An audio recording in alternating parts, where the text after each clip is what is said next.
ደበኩ ደብቀሻል? የሆነ ነገር ደብቄያለሁ፣ ግን ሰሞኑን እነግርሃለሁ። ስለምን ጉዳይ ነው? ሳላስበው ከከባድ ነገር ጋር ነው የተጋጨሁት። ማለት? ነገሩን ብነግርህ ለህይወት ያደጋለሁ። የምን አደጋ? እኔም አንተም ችግር ውስጥ እንዳንገባ ለትንሽ ጊዜ ተወው። ለዛሬ እንተዋለን። ባይሆን ትንሽ ጨረፍታ ንገሪኝ፣ እኔ አልችልም። እናስብበታለን። እና ደግሞ ትሁት ነሽ ምግቡን የላከችልሽ። ያው መድኃኒት እንደምትወስድ ስላወቀች አዝናልሻለች። ልትመርዘኝ እንዳይሆን ያመጣችሁ። መመረዙ ላይ እንኳን አንቺ ትሻለሽ። ዳኒ ረሳሹ እንዴ? ገለሽኝ ነበር እኮ። ምነው ችግር አለ? የኔ ፍቅር የኔ ፍቅር? ማንን የኔ ፍቅር ያልሽው? አንተን ነው አባቴ። ይልቅ ቀልዱን ተይውና ከዚህ ክፍል ውጪ። እያዞረኝ እኮ ነው። እኔም በአንቺ ጉዳይ እያዞረኝ ነው። አመመህ እንዴ? የኔ ፍቅር ቲና እባክሽን ውጪልኝ እያልኩሽ ነው። የኔ ፍቅር ነይ ውጪ። እራት ላቅርባ? አይ ቆያለሁ። ግን እኮ መሽቷል። አዎ ትሁት ከአባዬ ጋር እበላለሁ ብዬ ነው። ደወልክለት እንዴ? ስደውልለትም እኮ ሆን ብሎ ስልክ ያነሳ። መሽቷል እንደምትለው ስለሚያውቅ እኮ ነው። ምን ላድርግ ትሁት? ሰውየውን እኮ በቤቱ ላኖር አልቻልኩም። ካሌብ እንዲህ እያልክ ራስን አትውቀስ። ልወቀስ እንጂ በሰላም ቤት ውስጥ የሚኖረውን ሰውዬ እኮ የማንንም ዱርዬ አምጥቼ እንዳይኖር አደረኩት።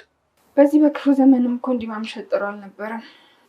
ያለበት ድረስ ሂጅ እንኳን እንዳልፈልገው ሆን ብሎ ስልክ ያነሳ። አዎ ትንሽ ተናዶብሃል። አንተ ግን በቻልከው መጠን የነሱን ነገር ለማስተካከል ሞክር። እሺ ትሁት። ቲና ተዋረደች። አባባን ለማስገደል የላከቻቸው ሰዎች አባባን ከኋላቸው ሲይዟቸው እሳቸውን በጣም ፈጣንና ነቄ ስለነበሩ ከኋላቸው ሰው ነበራቸው። እነዛ ሰዎች ሲይዟቸው ማን እንደላካቸው ማንነታቸው ሁሉንም ነገር ተናገሩ። እሳቸው መጀመሪያ እንደዚህ አይነት ይመጣል ብለው ስላሰቡ በጣም እየተጠነቀቁ ነበረ እርምጃቸው። ሲወጡ ሲገቡ እንዲሁም ደግሞ እያመሹ ቤትም የሚገቡት አለ ምክንያት አይደለም። መጀመሪያ ምክንያት ነበራቸው። ቲና የሆነ ነገር እንደምታደርጋቸው በጣም እርግጠኛ ነበሩ። ያሰቡት ነገር ነው የሆነባቸው። ምክንያቱም ቲና እሳቸውን ለማስገደል የላከቻቸው ሰዎች ማን እንደላካቸው ሁሉንም ተናግረዋል። እንግዲህ እሷም የማልወጣበት ጦስ ውስጥ ገብቻለሁ፣ ያ ነገር ሲሳካ እነግርሃለሁ ብለው ነበር ዳኒም ደግሞ እንደዚህ አይነት ነገር እንዳሰበች ያው ባትነግረውም አስቦ ነበረ። እንግዲህ ለትሁትም ለካሌብም እንዲሁም ለአባባ የምታደርገው ነገር ይኖራታልና ጥንቃቄ አድርጉ ብሎ ነግሯቸው ነበር። በዛ በነገራቸው መሰረት እሳቸውም እየተጠነቀቁ ነበር። እንግዲህ ከሞት ተርፈዋል። ሰላም ሰላም፣ ውድና የተከበራችሁ የቻናላችን ቤተሰቦች ላይክ፣ ሸር፣ ሰብስክራይብ ማድረጋችሁን አትርሱ። እንግዲህ ካሌብ ባለፈው ሳምንት ቲናን እንዳነቃት እጁ ላይ ጸጥ ስትልበት ትሁትን ጠርቷት ትሁት ሙታለች ሲላት ነበረ። ትሁትም መታ አንገቷን ስትፈትሻት አለች አልሞተችም እየተነፈሰች ነው ብላ ስትለው ካሌብን እሺ ቶሎ ወደ ሆስፒታል ብለው ሆስፒታል ከወሰዷት ወደ ቤት ከተመለሰች በኋላ እንግዲህ እያሰቀየቻቸው ትገኛለች። ምክንያቱም መጀመሪያ እሷ ሰበብ ነው የምትፈልገው፣ እንደዚህ አይነት ነገር እንዲፈጠር ነው የፈለገችው። ከዚህ ቤት አልወጣም አሞኛል ብላ ለመተኛት ምክንያት እየፈጠረች ነበር። ያ ነገር ደግሞ በሚገባ ተሳክቶላታል። አልጋ ላይ ተኝታ አልነሳም አሞኛል እያለቻቸው ትገኛለች። አባትየው እንግዲህ ለምንድን ነው ልጄን እንደዚህ የምታደርጊው የምታሰቃዩ? ለምን አትወጭም ከዚህ ቤት ብለው ሲሏት እወጣለሁ ትንሽ ይሻለኝና አፈላልጌ ሲሏት ቆይ እስከ ዛሬ ቤት አላገኘሽም እንዴ ሲላት እንዴት እኔ እኮ ቤት አግኝቼ ልወጣ ነበር፣ ነገር ግን እወድሻለሁ አፈቅርሻለሁ ሲለኝ ተታልል እንጂ የቀረሁት ስትል እሱ መቼም ይሄንን ሊልሽ አይችልም ብለው ሲላት አረ በፍጹም ብሎኛል። ይሄንን ያለሽ ምናልባሽ በስካር ላይ ሆኖ እንደሆነ እንጂ የኔ ልጅ ካልሰከረ በቀር ይሄንን በፍጹም ሊልሽ አይችልም ብለው ሲሏት አንተም እንደሱ ነህ ስትል እንግዲህ ትንሽ ይሻለኝና ላገግምና እወጣላችኋለሁ ነበር ያለችው። ያው የእሷ አልበቃ ብሎ ዳኒም እስካሁን ድረስ አልወጣም።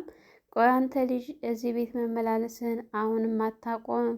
አንተንም እሷን የጀመረ እጅ አንተን እንዳይጨርስህ ነው የምፈራው። እዚህ ቤት ብታቆም ይሻልሃል ብላ ብትለው ትሁት በጭራሽ አላቆም፣ ምንም ነገር አይመጣም፣ ካሌብን ፈርቼ ነው ከዚህ ቤት የምቀረው፣ መቼም አልቀርም ብሎ ሲላት ነበረ።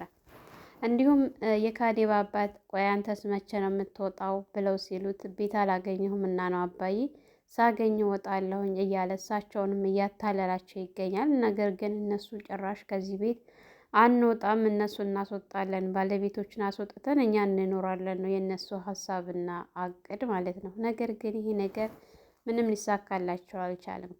ካሌብን ማታለል ይችላሉ። ምናልባት እሱ ሊታለል በመጠጥም ወጣትም ስለሆነ በሆነ ነገር ሊደልሉት ይችላል። አባትየውን ግን በፍጹም ሊደልሉት አይችሉም ማለት ነው። ያው ቲና እንደለመደችው በጣም ሸረኛና ተንኮለኛ ስለሆነች የታመመች መስላ አልጋው ላይ መከዳውን ደርደራ የተኛች አስመስላ ከቤት ወጥታ አባትየውን ለማስገደል ከሰዎች ጋር የተነጋገረች ባለችበት ሰዓት እንግዲህ ይህንን አድርጋ ጨርሳ ወደ ቤት ልትመለስ ስትል እንደ አጋጣሚ ዳኒ ቤት ሄዶ ነበረ። ዳኒ ቤት ሄዶ ምኝታ ክላሷ እንዳለች ሄዶ ሲያያት ምኝታ ክላሷ መከዳውን ደርድራ እሷ የለችም። ይሄ ነገር ደግሞ ግራ ጋብቶ ስለነበረ ትሁትን አለች ተኝታለች፣ በቃ ታያት አንረብሻት ብሎ ትሁትን አታሏት ትሁትን ከክላስ እንድትወጣ አድርጓት እሱም እመጣለሁ ብሎ ወደ ውጭ ነበር ሄደው። ወደ ውጭ ሄዶ እሷን መንገድ ላይ ሲያገኛት የሄደችበትን ሀሳብ እንዳይታወቅባት እንዳይነቃባት ቀይሳ ቤቱ ሲደብረኝ እኮ ትንሽ አየር ላገኝ ብዬ ወጥቼ ነበር፣ ነገር ግን አሁን ራሴን በጣም እያዞረች ነው ብላ ልታታልለው ስትሞክር ቲና አንቺ እኔ መቼም ልታታልልኝ አትች፣ የሚሄድሽበት አላማ የወጣሽው ለሌላ ነገር ነው እንጂ ለዚህ አይደለም፣ ተንኮልሽን ያንቺ በደንብ ነው የማውቀው ብሎ ሲላት ቆይ እንዴት አወክ ስትል እቤት ሂጄ ነበረ ምኝታ ክላስሽ መከዳሽን ደርድረሽ የተኛሽ አስመስለሽ፣ ነገር ግን አንቺ ወጥተሻል፣ የወጣሽው ደግሞ አላንድ ነገር አይደለም ብሎ ሲላት አንተ መቼም አታምነኝም እንጂ እኔ እንደዛ አይደለም ብላ ነበረ ያለችው። ያው ወደ ቤት እንዲመለሱ ከነገረችው በኋላ ታይዘው ቤት ገብተው ትሁት ምግብ እንዳዘጋጀችላቸው ስትነግረው ለዳኒ ዳኒ እኔ እኮ ግን እንደዚህ ምግብ ትሰጫታለሽ ብዬ አላስብም ነበረ ብሎ ሲል እንዴ እኔ ሰው አይደለሁኝ እንዴ ሲላት እኔ እኮ ቢሆንም ለእሷ ምሰጫት አይመስለኝም ነበር፣ ለእሷ አስቤ ሳይሆን ለራሴ ነው፣ ምክንያቱም ቶሎ ተሽሏትና አገግማ ከዚህ ቤት እንድትወጣ ስለፈለግኩኝ ነው ብላ ስትለው ቢሆንም እንደዚህ ተወጃታለች ብዬ አላሰብኩም ነበር ሲላት እኔ እሷ ወድጄ አይደለም ነበረ መልሷ። አንዳንድ ነገሮችን ስትናገር ትሁት ከምግብሽ እኮ ንግግርሽ አጠገበን፣ ለማንኛውም እናመሰግናለን ብሏት ነበረ የገባው ማለት ነው። እንግዲህ ምግብ ትሁት ሰርታልሻለች ብሎ ሲላት ያው እሷ ሁልጊዜ ሸረኛና ተንኮለኛ ስለሆነች ሌላም ሰው እንደ እሷ ተንኮል የሚያስብ ነው የሚመስላት ማለት ነው። ያው ዳኒ ቆይ ግን ለምንድን ነው የሄድሽው ለምንድን ነው የወጣሽው ብሎ በተደጋጋሚ ስለሚጨቅጭቃት ለምንም አልወጣሁኝ ብላ ስትል ኧረ እኔ ልታታልሊ ነው ሲላት አዎ የሆነ ነገር የጀመርኩት ነገር አለኝ፣ ያ ነገር ደግሞ ሲሳካ ነው የምነግርህ አሁን አይደለም ስትል ቆይ ምንድን ነው ለምን ቢያንስ ፍንጭ እንኳን አትነግረኝም ብሎ ሲላት የማልወጣበት ከባድ ነገር ጀምሬያለሁኝ፣ ያ ነገር ስጀምረው እንደ ቀላል መስሎኝ ነበረ፣ ከጀመርኩት በኋላ ግን ከባድ ነው፣ ብቻ ከተሳካ እነግርሃለሁኝ፣ ወደፊት አብረን የሚሆነውን እናያለን ነበረ የሷ መልስ ማለት ነው። ያው ምግቡን ትሁት ሰርታለች ብዬ ልካልሻለች ብሎ ሲላት ምናልባች መርዛው እንዳይሆን ስትል መመረዙንማ አንቺ ነሽ የምታውቂበት ብላ ሲላት እንግዲህ ዳኒ ብላ ስትጮህበት ረሳሽው እንዴ ልገሊ ነበረ እኮ ብሎ ሲላት እንደሱ አይደለም ስትል ለማንኛውም በይ በቃ ምግቡን ተመገቢ ብሎ ጥሏት ሲወጣ እሷም እሺ ብላ ነበረ። ያው ቲና ክላስ በተቀመጠችበት ሰዓት ትሁት እንዳጋጣሚ ልብስ ለማስገባት ስትሄድ አመሰግናለሁ ምግብ ስለሰጠሽኝ፣ አንዳንድ ነገሮችን በቃ ይቅርታ ለነበረውም እያለች ስትላት ነበር። እሷ ግን ምንም አይደለ ነበረ ያለቻት ባጭሩ ማለት ነው። እንግዲህ ካሌብ ሲመጣ አሁንም መኝታ ክላስ ቁጭ እንዳለች ቆይ ግን አንቺ ከዚህ መቼ ነው የምትወጪው ብሎ ሲላት ይሻለኝና ነው የምወጣው አሁን አልወጣም ነበረ የእሷ መልስ ማለት ነው። አስቢበት እይሻለሁ። ከዚህ ሌላ ነገር ሌላ ይፈጠራል የከበደ ነገር ብሎ ስላት፣ ቆይ ከዚህ ውጭ ምን ልታደርግ ነው ስትል፣ እሱን አሳይሻለሁኝ። በቃ ያችን ልጅ ስለወደድካትና ስላፈቀርካት ከዚህ ቤት እስከወጣ ይቸኩላል። እኔ ደግሞ እያዞሬ ነው ስነሳ፣ ስለዚህ ላገግምና እወጣለሁኝ አታስብ ስትለው፣ አዎ ውጪ አይሻት፣ እሷ እኮ ቆንጆ ናት፣ በመልክም በሁሉም ነገር ትበልጥሻለች እያለ ሲያናድዳት ነበረ ማለት ነው። እሷም የበለጥ ነበር የተናደደችው። የካሌብ አባት እንግዲህ እዚህ ቤት መመላለሳቸውን አቁመዋል። ምክንያቱም በእነሱ ምክንያት ቤቱን በጣም ጠልቼዋለሁኝ። እነሱ አንለቅም ብለዋል። እኔ ልልቀቅላቸው፣ ቢያንስ ለአዳሬ እንደዚህ እያመሸሁ እመጣለሁ ነበር ያሉት። ይሄ ነገር ደግሞ ለቴና ጥሩ አጋጣሚ ስለሆነ እንደ አጋጣሚ ወደ ውጭ ወጥታ ልታስገድላቸው ለነገረቻቸው ሰዎች እያመሸ እንደሚገባ እንዲሁም ፎቶውን ስታሳይ ነበረ። ያው ማንም ሳይነቃባት ሾለክ ያች ነው እየደረሰች የምትመጣው። ነገር ግን ካሌብ ከበስተጀርባዋ ምን እያደረገች እንዳለ አያውቅም። ዳኒ ግን በትንሽም ቢሆን ያውቃል ማለት ነው። ያ አባትየው በጣም ሲያመሽበት ሰግቶ ነበረ ካሌብ። እሳቸውም ምንድነው የሚያሳስባችሁና የሚያስጨንቃችሁ ነገር ምንም የለም ብለው እሺ በቃ አባዬ አሁን የሚበላ ላቅርብ ስትል በልቼን የመጣሁት አያስፈልገኝም ብለዋት ነበረ። ገብተው ወደ መኝታ ክላሳቸው የገቡት እንግዲህ ካሌብ እንደዚሁ ድጋሚ አሁንም ቴናን መኝታ ክላሷ ሲያያት፣ ቆይ አንቺ አሁንም አልተነሳሽም? ምን ነው ሞቀሽሳ? ይሄንን ቤት አትለቅም እንዴ ብሎ ሲያት፣ እለቅልሃለሁኝ ስትል ነበረ። አንቺ እንደሆንሽ መቼም ይሄንን ቤት አትለቅም ብለው ሲላት፣ የኔ ፍቅር አባ ምን ሆነህ ነው? በሰላም ነው ምናምን ብላ ስትል በጣም ነበረ የተናደደውና የተበሳጨው። አልወጣም ስትል ገትቶ ነበረ ከቤት ከመኝታ ክላሱ ያስወጣት ማለት ነው። እንግዲህ ትሁት በካሌብ አባት መቅረት ከቤት እየወጡ እያመሹ በመምጣታቸው በጣም ግራ እየተጋባች ነው። ምክንያቱም እያመሸ ሲመጣ እኮ ለሱ ጥሩ ነገር አይሆንም ብላ ስትለው ነበረ ካሌብን። ካሌብ እንግዲህ ምግብ አልበላም ነበረ ላቅርቦች ስትል፣ አባዬን እየጠበቅኩ ነው፣ እሱ ሲመጣ እበላለሁኝ፣ አሁን አላሰኘኝም እና ነው ምግብ ብሎ ሲላት፣ እሺ ለማንኛውም ግን አባዬ በጣም ተቆጥቷል፣ በጣም ተቀይሟል። ይችን ሴት እንደምንም ብለህ ከዚህ ቤት የምታስወጣበትን መንገድ ፈጥረህ አስወጣ። ምክንያቱም እሱ በገዛ ቤቱ እንደዚህ እየሆነ እስከ መቼ ነው በአንተን በጣም የተቆጣብህ ያለው?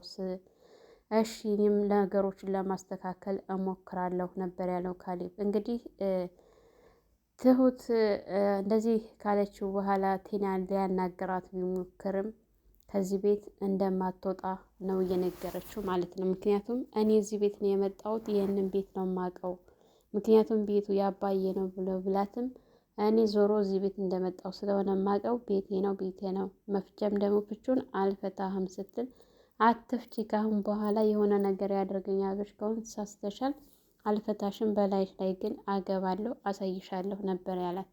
መቼም አታደርገውም ስትል፣ አድርጌው አሳይሻለሁኝ ነበር ያለው። እንግዲህ ዳኒም በጣም እየተናደደና እየተበሳጨ ነው። ምክንያቱም እንዴት ከኔ ተደብቀኛለች? ምን እያደረገች ነው የሚለው ነገር በጣም ምክንያቱም ከሁሉም ውጭ ሊሆን ነው። ወይ ከኤደን አልሆነ፣ ወይ ከእሷ አልሆነ፣ ወይ ከገንዘቡ። እሷን መቼም አይፈልጋትም፣ ገንዘቡን ነው የሚፈልገው። ገንዘቧን ከዚህ ቤት ካገኘች ያንን ገንዘብ ደግሞ እሱ ተቀብሏት ሄዶ ከኤደን ጋር ጥሩ ህይወት መኖር ነው የሚፈልገው። ያ ነገር ደግሞ አልተሳካለትም ማለት ነው። የባሱኑ እሷን እያሳጣት ነው የሄደው። ኤደን ከዚህ በኋላ ተመልሳ ከዳኒ ፍቅር ጋር ትቀጥላለች የሚለው ነገር ይሄ ነገር በጣም አሳሳቢ ነው። ከዚህ በኋላ በፍጹም ከእሱ ጋር የምትኖር አይደለችም። እንግዲህ ኤደን በጊዜ ብዛት ከካሌብ ጋር እንደምትሆን ምንም ጥርጥር የለውም። ያው ቲና ሁልጊዜ ያሰበችው ነገር ሁልጊዜ እንደከሸፈባት ነው። አሁንም ከሽፎባታል። መቼም አይሳካላትም። መቼም ገንዘብ ልታገኝ አልቻለችም። ያው ግን እዚህ ቤት እንደ ሙጫ ተለጥፋ ቀርታለች። ከዚህ ቤት መቼም ልትወጣ አልቻለችም። እንደዚህ በቀላሉ የምትወጣና በቀላሉ የምትሞት አይደለችም ቲና ማለት ነው። የዋዛይቱ አይደለችም። በጣም ከባድ ሰው ናት። በዛ በዚህም እያለች ይኸው እስካሁን ድረስ አለች። እንኳን እሷ ዳኒ ራሱ መንቀሳቀስ አልፈለገም፣ ቤቱ ሙቆታል ማለት ነው። ሰላም ሰላም፣ ውድና የተከበራችሁ የቻናላችን ቤተሰቦች እንኳን ሰላም መጣችሁ። ላይክ፣ ሸር፣ ሰብስክራይብ በማድረግ ቤተሰብ እንድትሆኑ እያልኩኝ ለዛሬ ነበረን ይሄን ይመስል ነበር። በሌላ ቪዲዮ ተመልሼ እስከምመጣ ለልጅ ሙቤ አዲስ የሆናችሁ ላይክ፣ ሸር፣ ሰብስክራይብ እንዲሁም የደውል ምልክት በማጥቆር ቤተሰብ ሁኑ እያልኩኝ ለዛሬ ይሄን ይመስል ነበር። መልካም ቆይታ ይሁንላችሁ።